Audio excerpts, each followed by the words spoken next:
extra participatory and I'll try to go through some of the parts that are, I guess, more built for a group a little bit quicker. So, and I'll put Kara on the spot and say, you got to raise your hand too.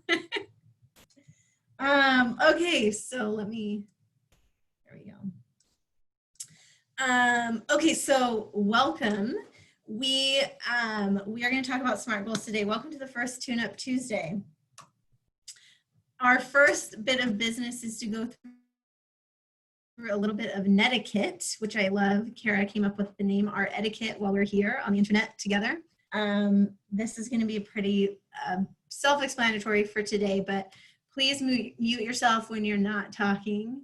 You guys are already sharing your video, which I really appreciate. I think that adds a lot to the experience, especially when we get into the breakout rooms. And you already know that with just two of you, the pressure is on to participate. And so we are going to put you guys, we're going to do some group time. So we just want to recognize that everybody needs a chance to share as we go through our goal setting process. Sarah, are you taking a picture of the whole two people in the audience? I was taking a picture of the netiquette. Oh, nice. Okay, and then the last thing is please keep an open mind. And so what's really cool about what we're trying to do with Tune Up Tuesdays is to make them really interactive and to have them really leverage the pieces of ag forestry that we all love, the experiential learning and the opportunity to interact with one another. So as you're working through some goals, we encourage you to have an open mind to other people's thoughts on how you might define it differently or measure it, or just be open to some input and some feedback. So let's talk about our goals and let's just share a little bit. As a small group that we are, have you ever set a goal that you did not accomplish? And we were going to use the raise the hand feature, but I think you can literally raise your hand. I know that I have set goals that I have not accomplished. Yeah. Do you have a current goal that you feel stuck on?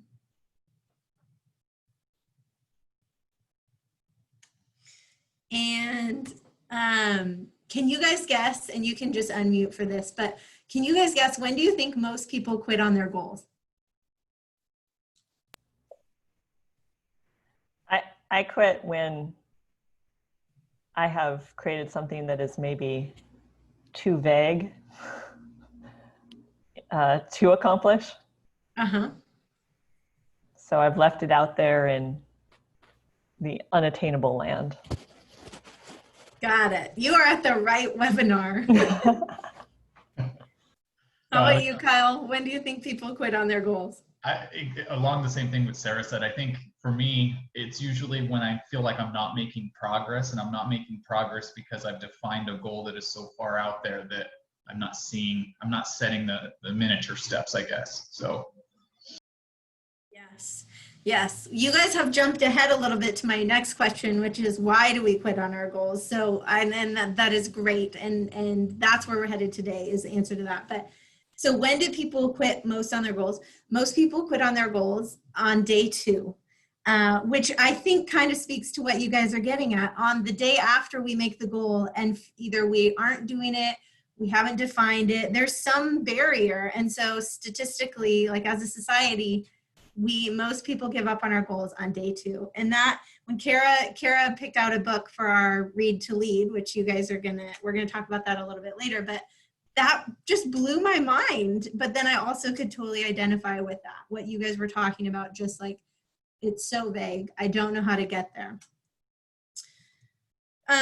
So that's why we're here today. Our hope is that we're going to introduce you to this SMART goals process. Our hope is that when you leave here today, you'll be able to describe it, first of all, that you'll be able to apply the SMART method. So that's what we're going to spend the most of our time today, is on the application of the method. And ultimately, our hope is that you'll be able to achieve those goals. So those goals that you talked about, that they're vague or you're not sure how to accomplish them, the ultimate goal of this workshop is that you get closer to that and hopefully can achieve them. So I want to talk a little bit about the science of goal setting, first of all. So the first thing is writing it down. Scientifically, this makes such an impact. So study after study has shown that when you write things down, when you write down your goals, you are more likely to accomplish them. So this is for two reasons. The first one is called the generation effect. And this is simply the fact that we demonstrate better memory for things, for material that we generated, than for things that we've merely read. So would you guys say that that matches your experience? Like if you've written it down, I'm seeing the nods. Yeah. So if we've created it, it sticks better. And so that's why so much of this workshop will be about you guys writing your goals and generating the information as opposed to just listening to me talk for an hour. The second way that writing it down has an impact is there's two processes that happen in like our memory. And so, or how we remember things. So the first one is external storage. So like if I write my goal down on this Post-it note, whoa, it literally is stored somewhere externally outside of my brain.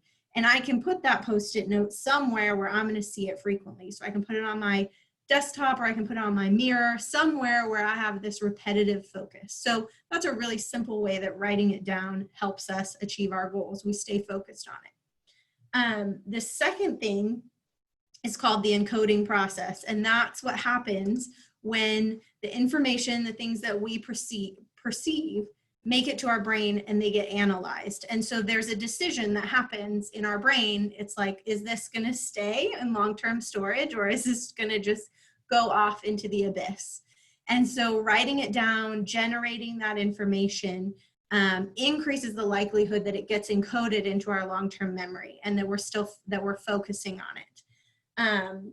Some people have even said that writing it down as if it's already happened increases the likelihood, because your brain, if you write down, I want to run a marathon, or I'm going to run a marathon, there's no time associated with that. But if you write down, I ran a marathon, or I am a marathon runner, your brain automatically understands that there's this incongruence between what you wrote down as your goal and what you have actually accomplished. And so tricks like that can help us that improve the encoding process and keep our focus on the goal. So there's a lot to be said for writing it down. The next thing scientifically, using vivid language. So vividly describing your goals is associated with stronger success. People who vividly describe or picture their goals are 1.2 to 1.4 times more likely to be successful. And again, some people say writing it down as if it's already happened, but somehow being able to visualize the details of what you would be thinking, what you would be feeling, what would be happening around you once you've accomplished your goal, the more concrete and vivid that language is, the more likely you are to accomplish that goal. And I think that speaks to what one of you said about, I've put out this vague picture. And so as we have those vague goals, really delving into figuring out how to create vivid descriptions around them, and understanding what's going on in what we want from that goal increases the likelihood that we accomplish it. The next one is accountability. And I think this is really key, specifically because we set up the accountability. So we can't wait for someone else to hold us accountable, but scientifically, if we take that extra step to create accountability as part of our process, we increase our success. So in 2015, there was a study, people who wrote down their goals and then shared it with a friend and sent a weekly update to that friend, had a much higher success rate. So in the study, 70% of the people who did that accomplished their goal. Whereas the people who just kept their goals to themselves, only 35% of them accomplished their goal. So just the simple act of saying it out loud to another person, and then the next step would be sending an update, and just knowing that that person is expecting that update creates this sense of urgency and this commitment. And then accountability piece. So part of our exercise today is that's part of getting together and doing this together and saying it out loud. is to really encourage us pushing ourselves to create that accountability. And then the last thing, of course, is that if you use a goal setting process, you are more likely to accomplish your goal. And we've chosen the SMART process. It leads you through the thought process about your goal, helps you really create the concrete action commitments. So as Kyle, as you said, what are those steps to get there? So rather than simply writing it down, we're going to push ourselves to create the commitment and create the plan to achieve the goal. So that's kind of the science behind where we're headed today. Any questions?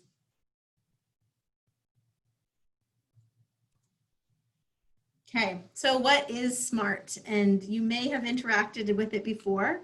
We're going to go through it really quickly, and because the meat of this exercise is when you actually do it yourself. So the S stands for specific. So describe your goal with plenty of detail. Like we talked about with the vivid descriptions, the more specific you can be, the more likely that you are to actually achieve what you want. The M stands for measurable. So this is about breaking your goal down into measurable elements. So one of those big giant goals that you have may turn into 5 or 6 small goals because we need to have measurable elements, and we need to be able to identify what is it that you'll see or hear or feel when you've reached your goal. How will you know that you won?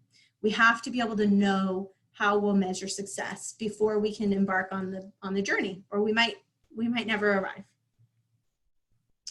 The A is for attainable. So we need to really define, once we've defined what it is and we've created these measurable checkpoints, then we have to go through the process of really examining the effort. How much time is it going to take? What resources will it take? And what are the opportunity costs? How is it going to impact other obligations that you already have? So this is really that questioning stage where we say, okay, this is what I want. This is what it's going to take to get there.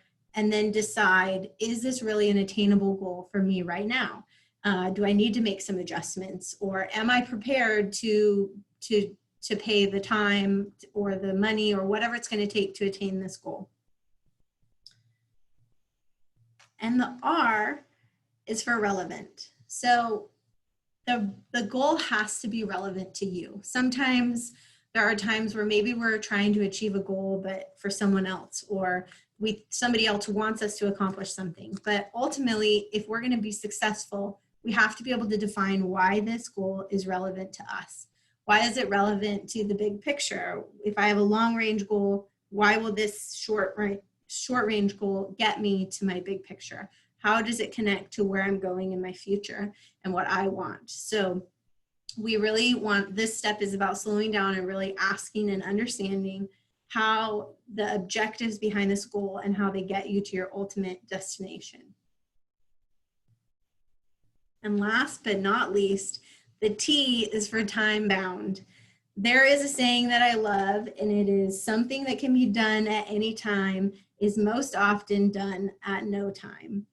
And I have found that to be very true in my life. If I don't at least give something a deadline or just a sense of when I need it to be done, it just falls. That encoding process, it just gets sent to the abyss. So we need a deadline or a milestone for achieving our goals. So this is what motivates us. Milestones keep us moving and making progress.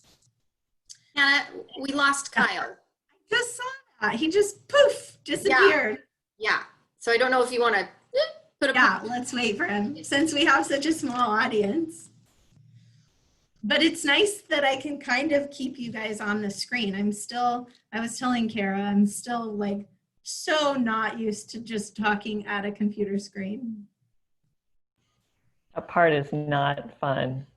You can't, yeah, there's no replacing that interaction or reading the room, which is actually one of my goals, but yeah, you can't do that. Or it's a lot more difficult. It is a lot more difficult. I wonder where he just disappeared off to. I'm going to check my phone just in case.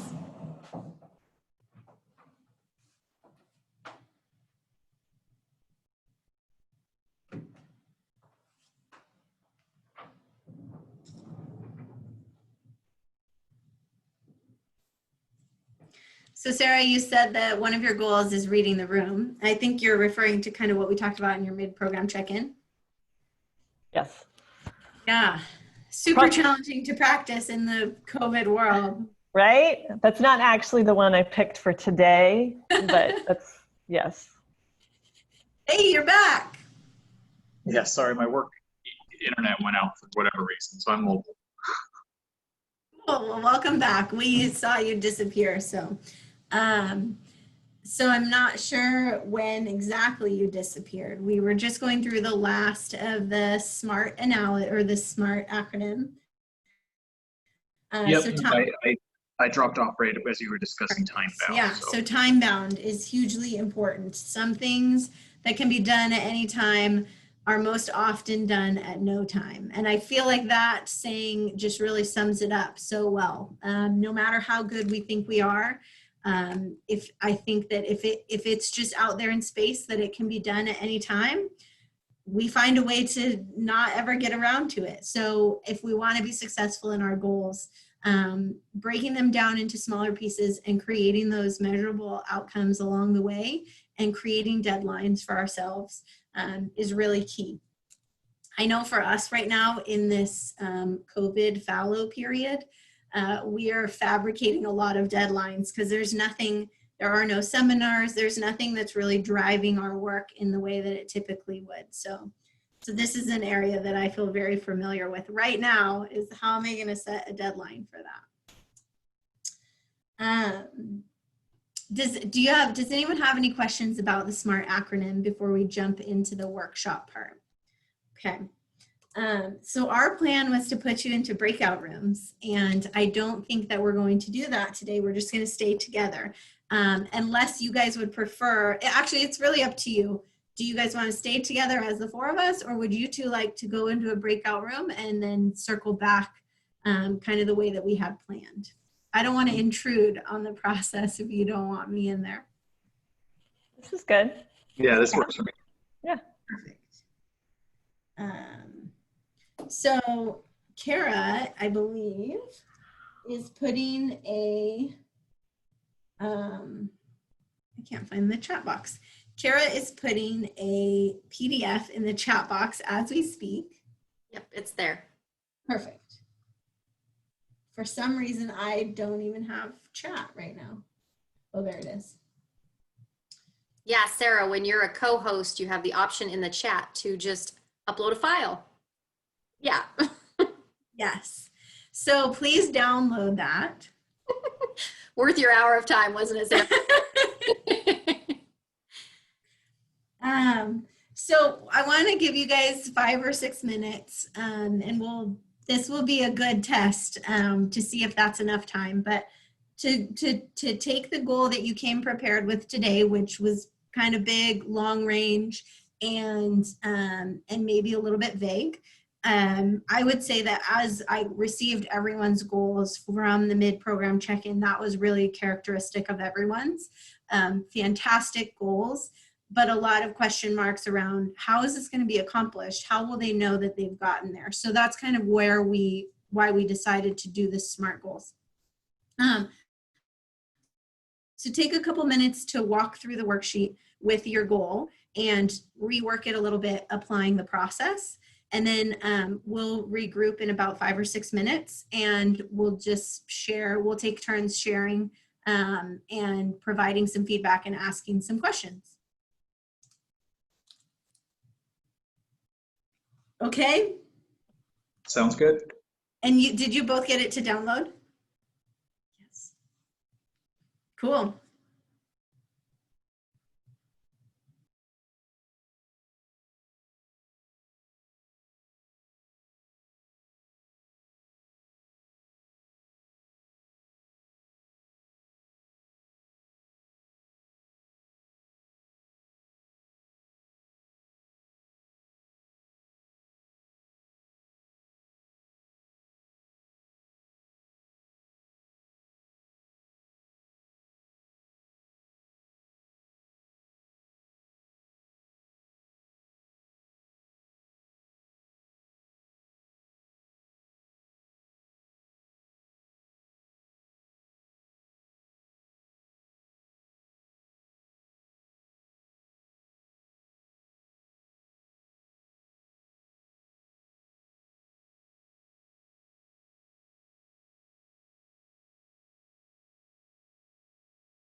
How are we doing? Do we need a couple more minutes or do you guys want to regroup for some conversation?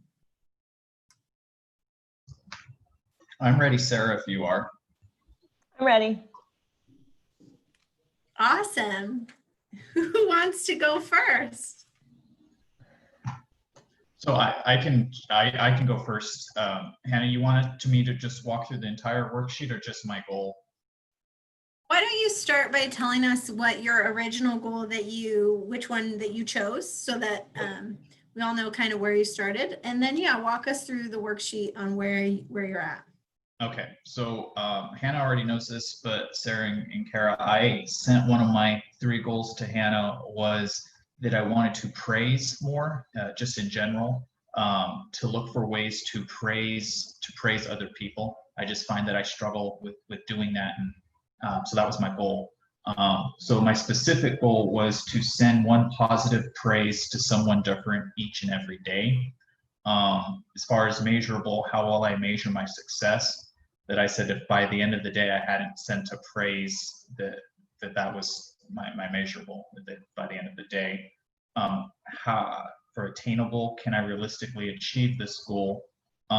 So the steps that I wrote down is 1, by entering it into my calendar. I put everything in a calendar, so that works really well for me. And then 2 was to really track my progress as far as who I sent a praise to that day, just so that I can remember. And as far as relevant, does it meet a specific need? It does for me, in the sense that I've learned that I come off very stern or very not approachable. And I'm by praising others more often, I'm hoping that would open me up and to show that I am an approachable type of individual. So that's where that was coming from.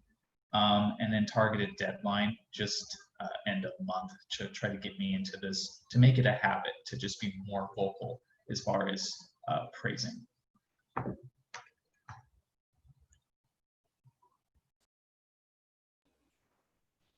Sound like you got it figured out.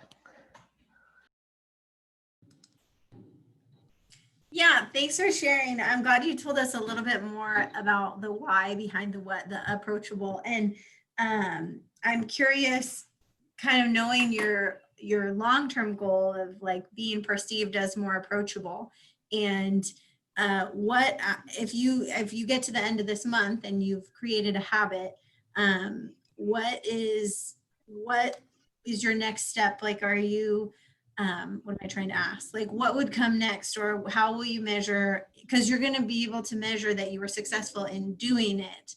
And then how do we find out if it's working, right? Like if it's actually getting us to the larger goal, which is the impact with your employees.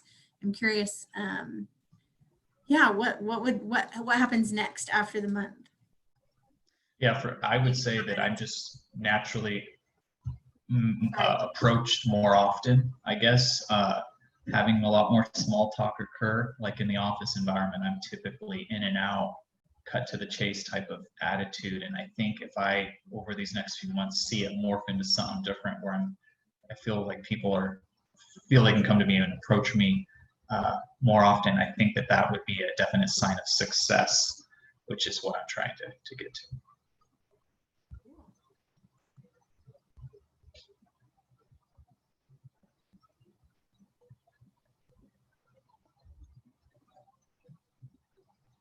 Do you guys have any questions or thoughts for Kyle?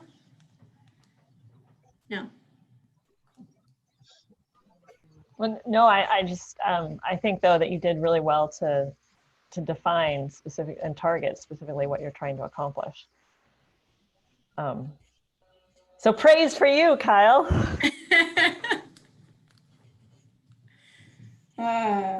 Yes, thank you, Kyle. I appreciated that you had reworked your goals already a little bit and had really thought about how to enact them in a tangible, current way. So awesome. Sarah, what about you? Okay, well, I was handed, I think, the specific language for the for the specific part of my SMART goal. It just like, it was there and it was right on target. So for me, the rest of this was about how to accomplish it. So my specific SMART goal is to ask simple questions that spark creative conversation rather than huge questions that result in one-word answers. And this is something that really resonates with me because I experience this frequently.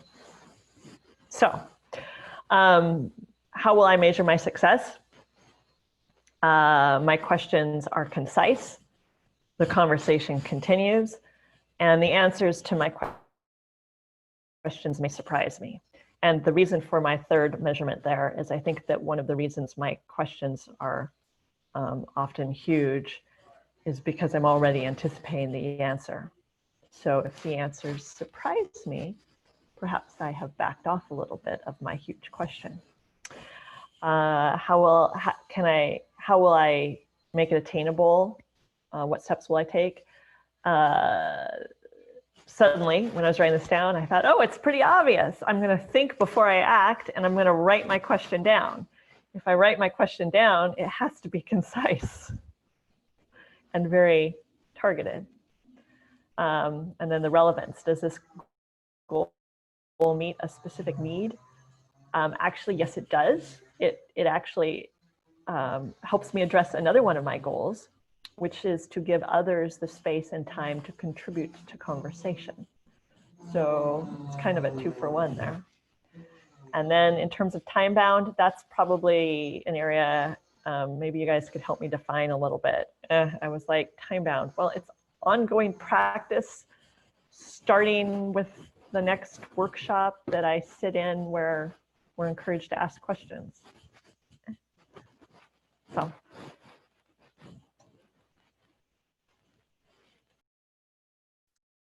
That is tough. I think these leadership development goals especially are hard to go through this process with because sometimes, like you said, it's sort of this ongoing thing.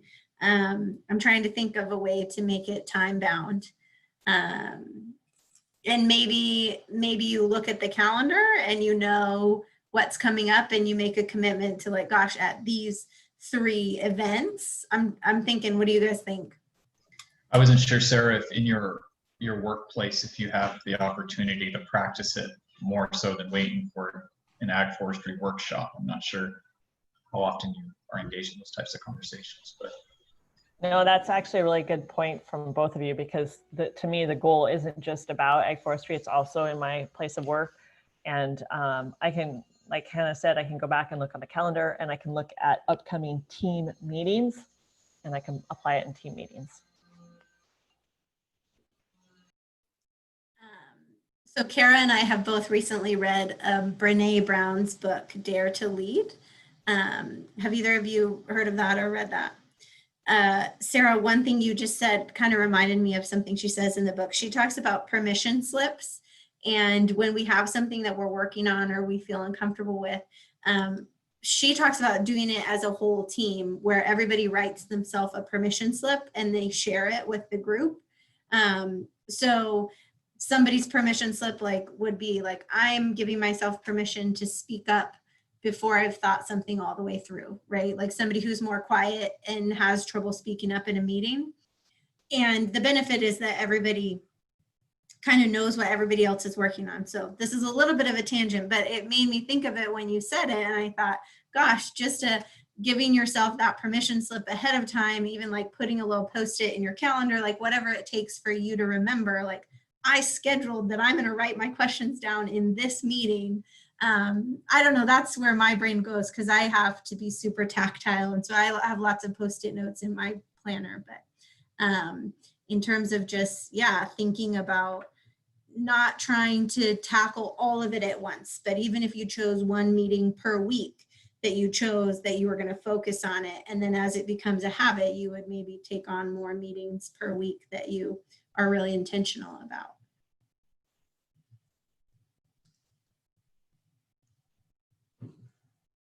I'm writing that down.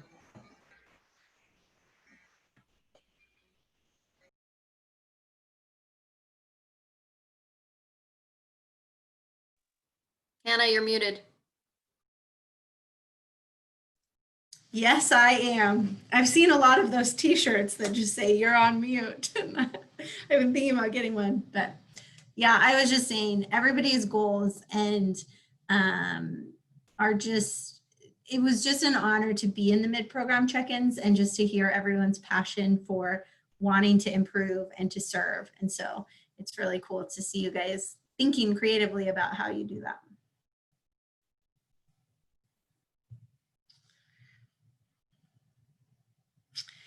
So, I was sort of prepared to share. I didn't get quite as detailed, but I feel like it's only fair if I share too, because modeling the way. So, one of the goals that I'm working on developing a more strategic approach to, and so far it's just in that vague state, but really developing more skilled facilitation skills around having difficult conversations. So we've come into some conversations with class 42 that we've hit some topics that become pretty contentious and difficult. And so an area for me that I'm working on developing is, or that I would, is being able to facilitate those conversations better, to really see that robust conversation happening and to be able to draw multiple viewpoints into the conversation and still have people not shutting down but staying engaged in the conversation. So I am right now doing some research around what are the skills and attributes that make those facilitators successful, and then how do I find training around those skills. So I haven't gotten as far as Kyle in developing my SMART goal, but it's going to be a number of SMART goals within a SMART goal. But that's one of my leadership development goals right now. So, and I want to honor our time still. So I'm going to throw some slides back up there, and I'm really curious. Uh-oh. Hey, Kara, can you let me share my slide again? Uh-oh. Sarah, yes. Well, while you do that, I just wanted to ask, is it possible to maybe receive the SMART goal worksheet again after the after this day? The worksheet populated strangely for me. I don't know if it did for anyone else. Yeah, so it added my answer to the first question. Yeah, it replicates what you're typing and it populates it down, so it kind of erases everything you're working on, so you have to be careful. So it's really cool, but if that little glitch was fixed, then I could use this repeatedly. Yes, I will fix that. So confession, that's the first time I've ever turned a PDF into a form. So and I will fix that and then we'll distribute it. Yes, thank you for letting me know that. I'm learning. I turned you into host, so hopefully you can share now. I believe I can. Can you guys see my screen again? I see a black screen. Now I see. There we go. Yes. Okay, cool. So when I want us to take some time to do a little bit of reflection about the process. Very curious what worked well for you guys about taking this time to work through the process of SMART. What, aside from the malfunctioning PDF, what worked well?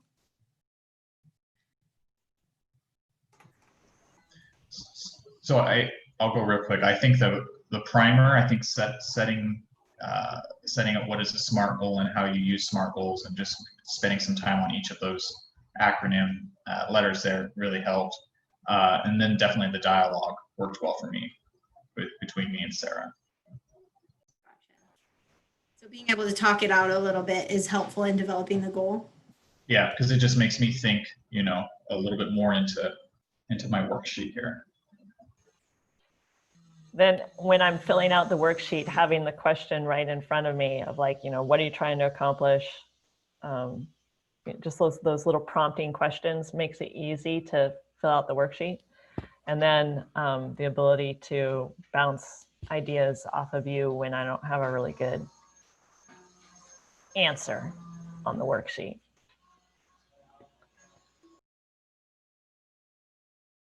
What about the SMART process or just goal setting in general? What is challenging? Just committing to the time necessary to actually create good goals. Not really challenging per se, it's just, yeah, it's getting out of your routine and just doing it. Yeah, it's like a SMART goal in itself. Yeah, I agree. I think making time to reflect on your progress so that you can actually correlate it to, you know, your SMART goal, because that you have to have a check-in in order to complete a SMART goal. Otherwise, it's not really a SMART goal. Goal setting takes time, planning, and just the process. It really is a commitment to finishing the goal. And this one I already know because we were imagining that you'd all be coming back from breakout rooms and we didn't know what you had talked about. So that was my question, to get people to share their goals, which is also a piece of that accountability. So as we learned, taking the time to set up accountability increases the likelihood that we achieve success. So as we move forward, I encourage you to share your goal with someone that you'll update them regularly just around how it's going. And that person, it probably doesn't even need to do much other than just receive the messages. But just that process of saying it out loud creates a lot of accountability for ourselves. So thank you guys for sharing your goals with us today. And thank you for being here at our first Tune Up Tuesday, our 2 people. We really appreciate it. And we are looking forward. Next month, we're doing Model the Way. So Model the Way is the first of the 5 practices of exemplary leaders. And so over the course of this year with the Tune Up Tuesdays, we're going to make sure that we do an in-depth dive into each of the 5 practices. So Kara is going to be taking us through Model the Way next month. We're going to tag team. So Kara will do 1 month and I'll do the next month, and we'll get to know each other's classes that way too. And then the other thing I want to let you know is that the Read to Lead book club we just decided the book that we're going to read is Finish. And actually, I want to hand it over to Kara. Would you mind just telling us a little bit about the book and your plans? Sure. So this is a book by a gentleman named Jon Acuff. I got turned on to him through the Power of Positive Leadership Summit back in March.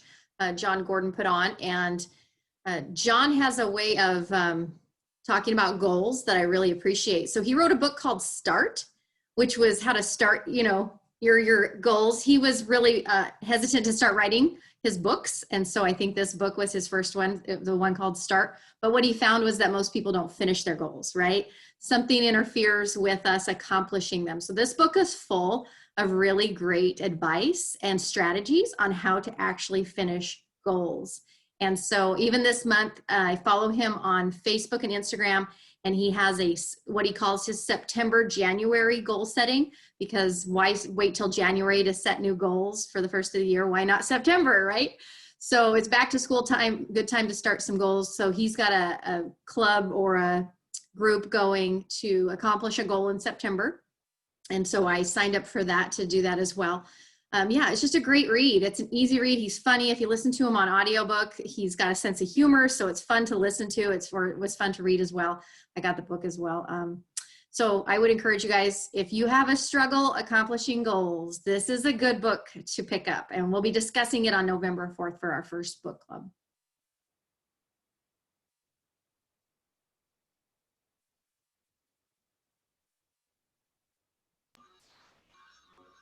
I have a question. Sure. The November 4th, is there a time associated with that yet? I think we did put it in the evening, about 7 o'clock. And I imagine it's between both 42 and 43 class, right? It's a joint type of thing. 41 and 42. Yeah. Thank you. Yeah. I think we found if we would have a really large turnout that we might break it into smaller groups, but as of right now, it will still be a pretty small group.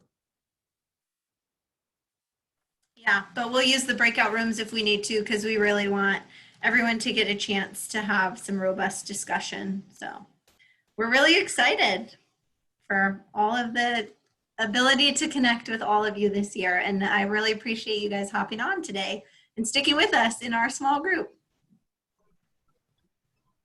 It was really Of nice, course. Kyle and Sarah. Thank you very Yep. much. Thank you. You guys have a wonderful rest of your day. Thank you. You too.